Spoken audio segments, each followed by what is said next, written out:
We start with our wildfire watch as the Boulder View Fire forced families to evacuate overnight. It's been burning for more than 24 hours now. New video shows crews working all night to try to contain those flames, but it continues to grow, and you can see ground and air crews doing everything they can to prevent it from spreading even more.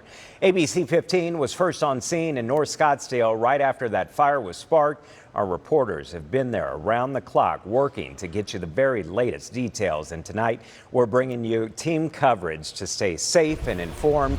Eleni Dow starts things off with us for the very latest on that firefight. Eleni.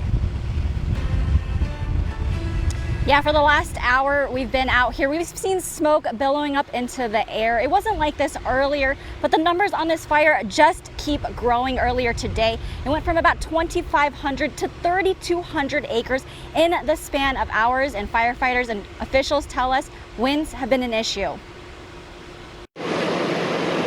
And dry condition. That's what you can see out here near the Boulder View Fire. The fuel bed that this fire is burning in, it's a lot of dry grass and brush, your typical desert vegetation. Windy conditions made the fire worse overnight. We've got windy conditions. We've got 50-mile-per-hour winds forecast for today. And that's a concern because yesterday we had the same conditions and we had a wind shift on the fire, and the fire hooked around to the southeast. Fire activity increased overnight. One difference from Thursday when the fire started to Friday, less aerial support. Officials telling us it's not as necessary right now. There's also not as much smoke, but the fire grew and about 200 firefighters are out here.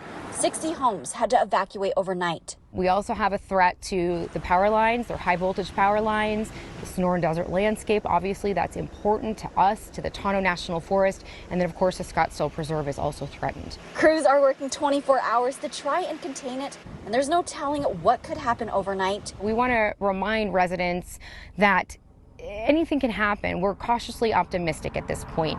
You know, just because some of the fire activity has settled down in areas, it's more active in others. As for how this fire started, investigators on scene Friday looking into that. We know it's human caused, but it could be weeks before we learn more.